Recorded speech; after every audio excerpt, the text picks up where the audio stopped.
اس کائنات میں انسان کو سب سے افضل مخلوق قرار دیا۔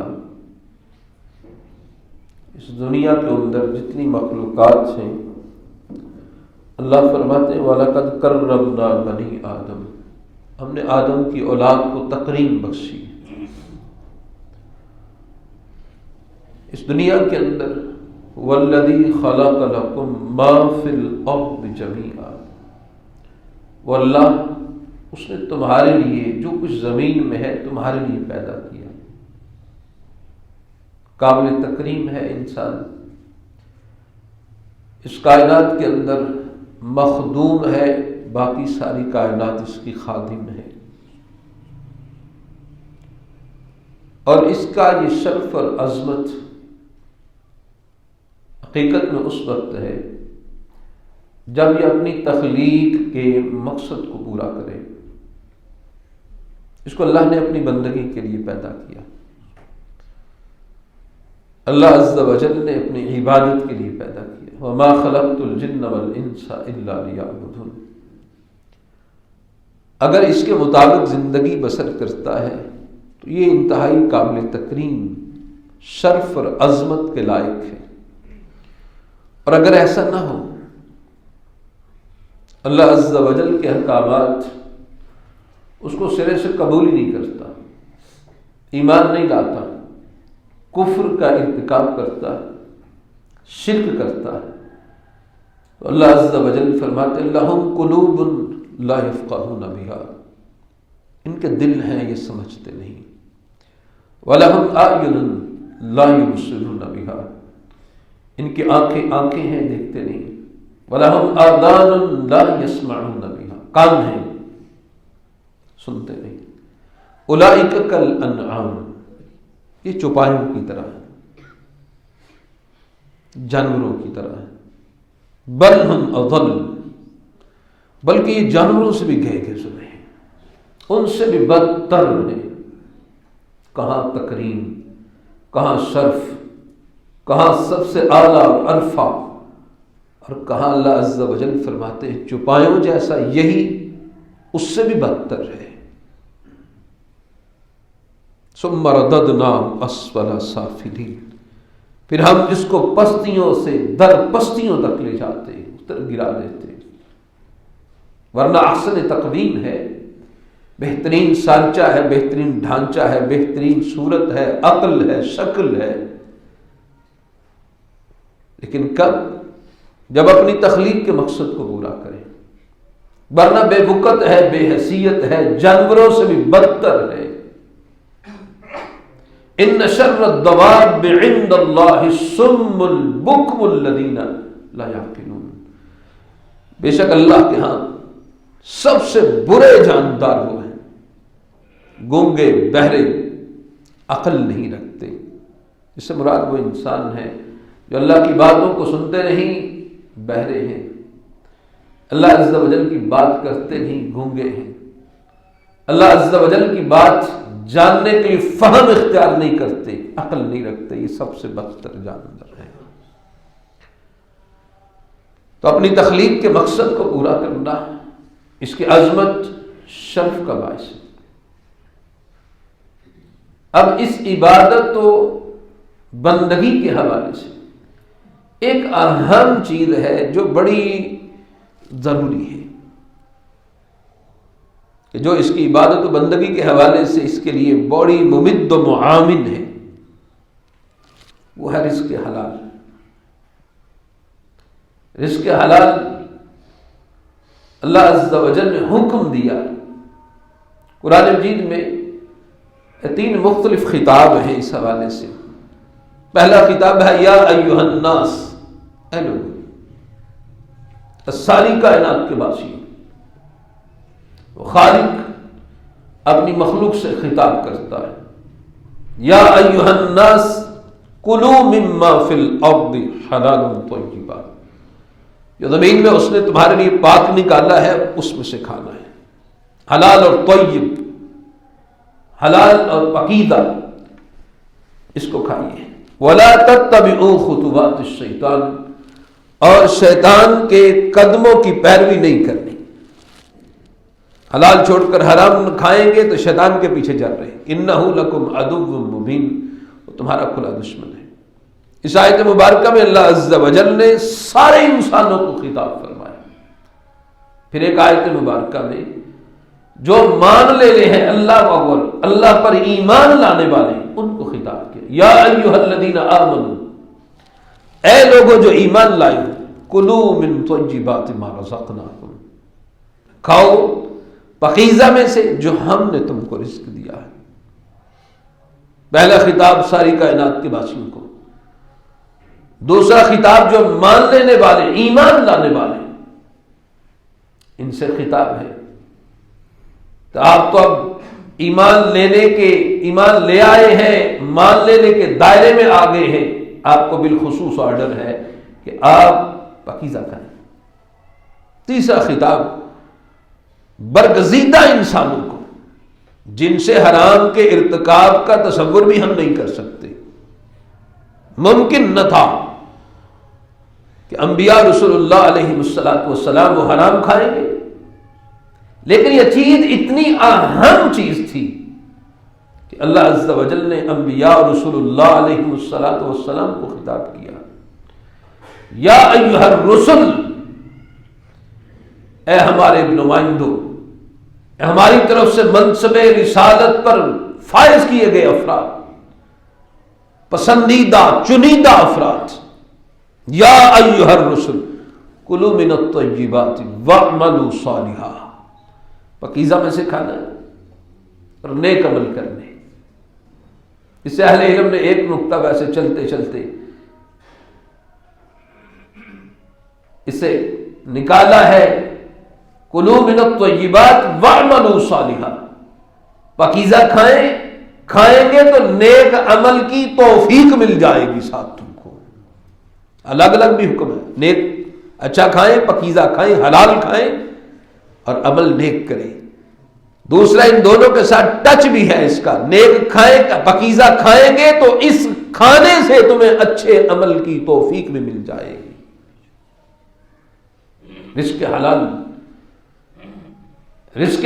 جو ہے وہ عبادت و بندگی میں اللہ کے تقرب کے حصول میں انتہائی ممد و معاون چیز ہے،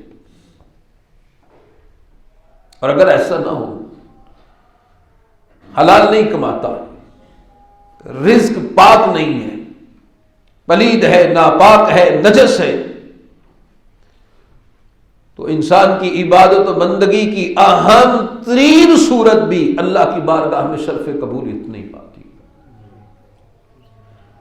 نبی صلی اللہ علیہ وسلم کا فرمان امام مسلم رحمہ اللہ نے نقل کیا، سیدنا ابو ہریرہ رضی اللہ تعالیٰ فرماتے ہیں کہ ایک دفعہ نبی مکرم صلی اللہ علیہ وسلم نے فرمایا، یا ایھا الناس ان اللہ طیب لا یقبل الا طیبا، اے لوگو بے شک اللہ پاک ہے، اللہ طیب ہے، لا یقبل الا طیبا، اور وہ نہیں قبول کرتا مگر پاکیزہ کو ہی قبول کرتا ہے۔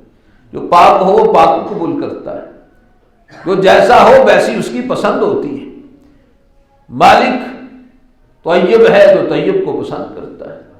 اور پھر نبی مکرم صلی اللہ علیہ وسلم نے فرمایا وَأَنَّ اللَّهَ أَمَرَ الْمُؤْمِنِينَ بِمَا أَمَرَ بِهِ الْمُرْسَلِينَ، بے شک اللہ نے مومنوں کو بھی اسی بات کا حکم دیا جس کا اس نے رسولوں کو حکم دیا ہے۔ پھر یہ دو آیات مبارکہ پڑھی جو ابھی میں نے آپ کے سامنے پڑھی ہیں کہ اللہ نے رسولوں سے کہا تھا، یا ایھا الرسل کلوا من طیبات، اے رسولو پاکیزہ میں سے کھاؤ، اور کہا اسی چیز کا حکم اہل ایمان کو دیا، یا ایھا الذین آمنوا، اے لوگوں جو ایمان لائے ہو، کلوا من طیبات ما رزقناکم، پاکیزہ میں سے کھاؤ جو ہم نے تم کو دیا ہے۔ اللہ نے مومنوں کو بھی اسی کا حکم دیا جو حکم اللہ نے رسولوں کو دیا ہے۔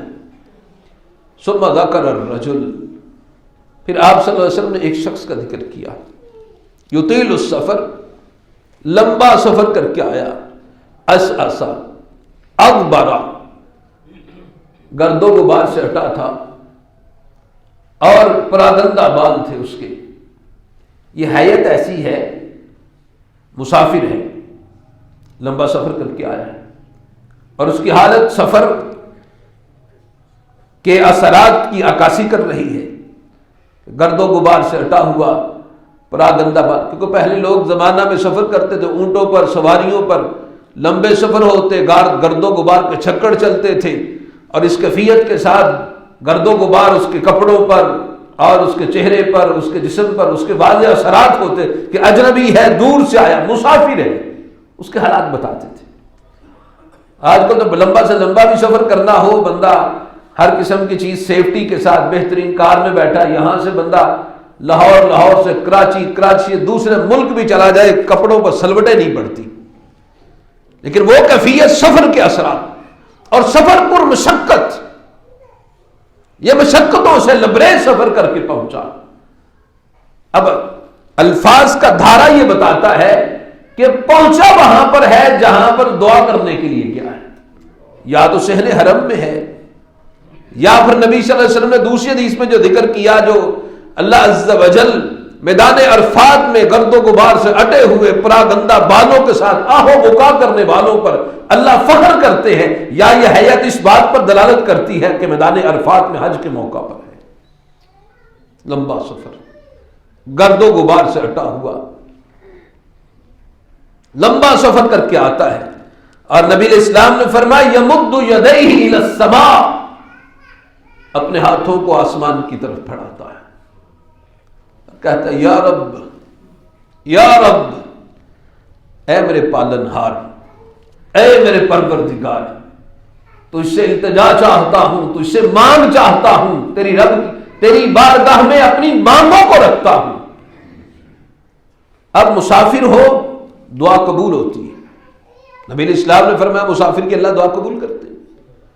اگر مسافر سفر کر کے صحن حرم میں ہو بلا دعا قبول ہوتی ہے، میدان عرفات میں اگر ہو تو پھر تو کیا ہی کہنے ہیں کہ اللہ فخر کرتا ہے میدان عرفات میں پہنچے ہوئے اہل ایمان پر، اور پھر اس کیفیت کے ساتھ ہاتھوں کو پھیلائے ہوئے، ہاتھ دراز کیے ہوئے، کہ جس کے بارے میں نبی صلی اللہ علیہ وسلم نے فرمایا کہ ان اللہ حیی کریم، بے شک اللہ بڑا حیا والا، کرم والا ہے، کریم بادشاہ ہے، اسے حیا آتی ہے کہ کوئی بندہ ہاتھ پھیلا کر اس کی بارگاہ میں پھیلا دے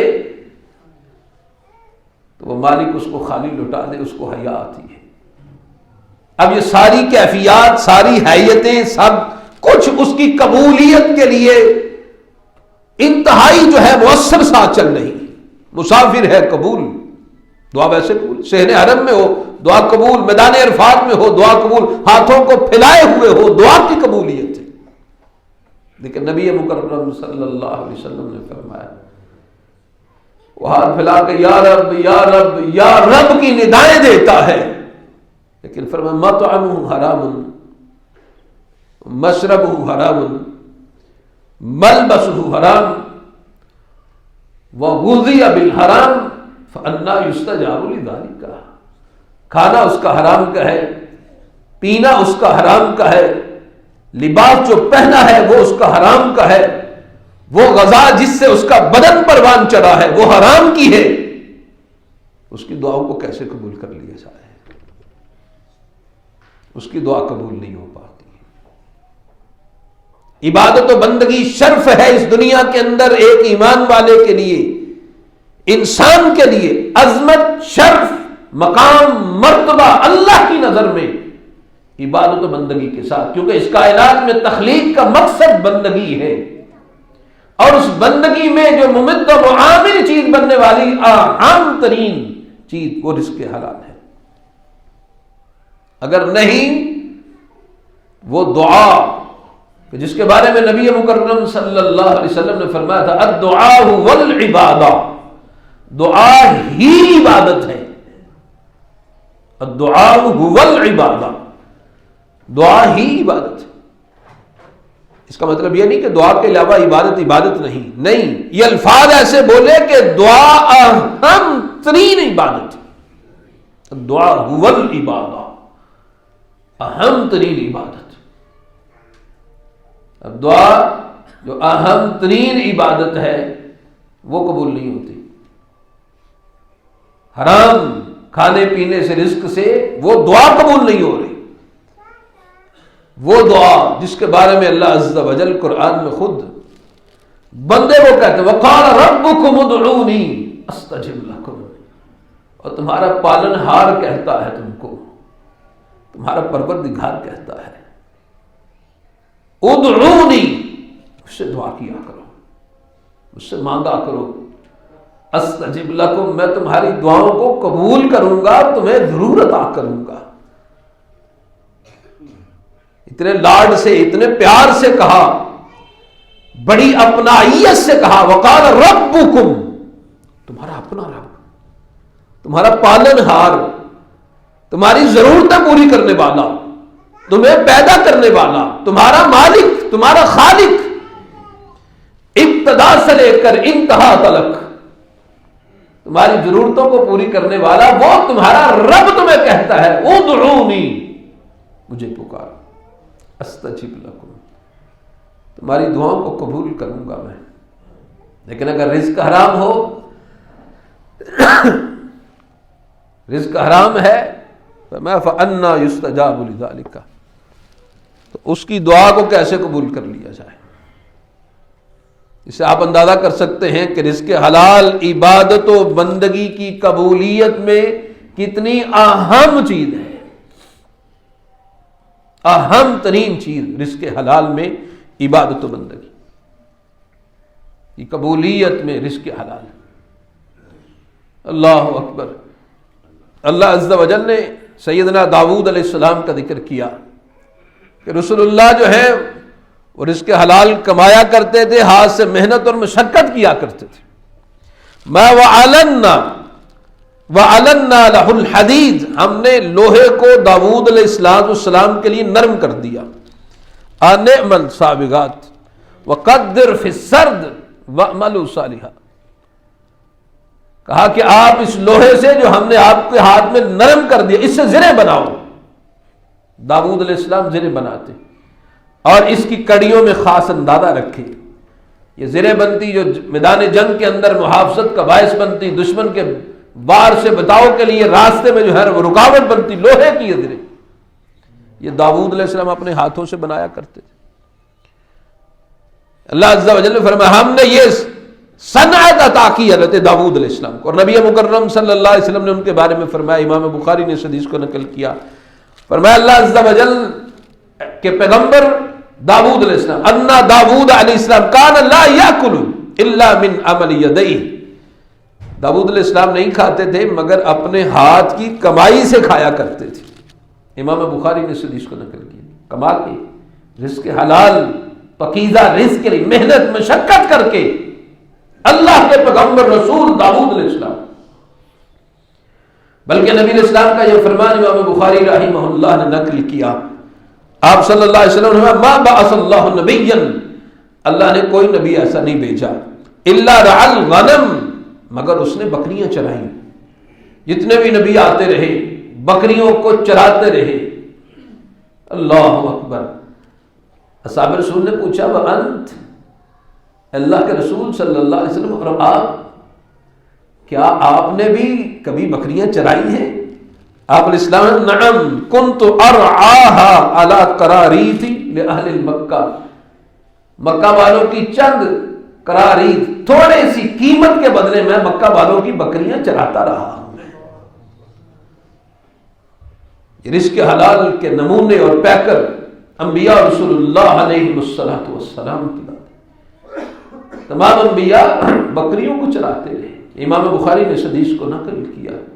امت کے لیے سبق تھا کہ جن کے نقش قدم پہ تم نے چلنا ہے وہ محنت مشقت سے حلال رزق کمایا کرتے تھے. اس لیے رزق حلال ہر بندے کو اس مسئلہ میں سوچ فکر کر اپنی زندگی کی معیشت اور اپنے معاملات کو چلانا چاہیے. حرام نہیں کمانا چاہیے، کیونکہ حرام کمانے سے رزق میں بے برکتی بھی ہوتی ہے اور بے برکتی کے ساتھ وبال جان بھی ہوتا ہے، اور وبال جان کے ساتھ جو زندگی کا مقصد عبادت و بندگی ہے وہ بھی شرف قبولیت کو نہیں پاتی، اور ایسی کیفیت میں سوائے خسارہ کے، نقصان کے اور کچھ حاصل نہیں ہو پاتا. اس سے ہماری تخلیق کا مقصد اللہ کی بندگی عبادت ہے، اور اس عبادت و بندگی کی قبولیت میں اہم ترین جو چیز ہے وہ رزق حلال ہے۔ اللہ عز و جل سے دعا ہے کہ مالک ہمارے حال پر رحم فرمائے اور ہمیں رزق حلال اس کی ہمیں توفیق عطا فرمائے، اور اپنے لطف و عطا سے ہمیں اس کے لیے کوشش کی توفیق عطا فرمائے، اور اللہ اپنے لطف و عطا سے ہمیں حرام کمائی اور حرام اسباب ذرائع جو ہیں اس سے مالک اپنے لطف و عطا سے ہم کو محفوظ فرمائے۔ اللہ عز و جل ہمیں حلال، پاکیزہ، کشادہ، طیب، بابرکت رزق عطا فرمائے، اور حرام سے مالک الملک اپنے لطف و عطا سے ہم کو محفوظ فرمائے۔ اللہ عز و جل صحت، عافیت، ایمان کے ساتھ لمبی زندگی عطا فرمائے، اسلام پر، ایمان پر، توحید پر زندگی، اسی پہ ہمارا خاتمہ فرمائے، دنیا آخرت کی رحمتیں، برکتیں، آسانیاں، عزت ممالک ہمارے مقدر میں فرمائے، دنیا آخرت کے دکھ، تکلیفیں، پریشانیاں اور ذلتوں سے مالک ہمیں محفوظ فرمائے۔ وآخر دعوانا ان الحمد للہ رب العالمین۔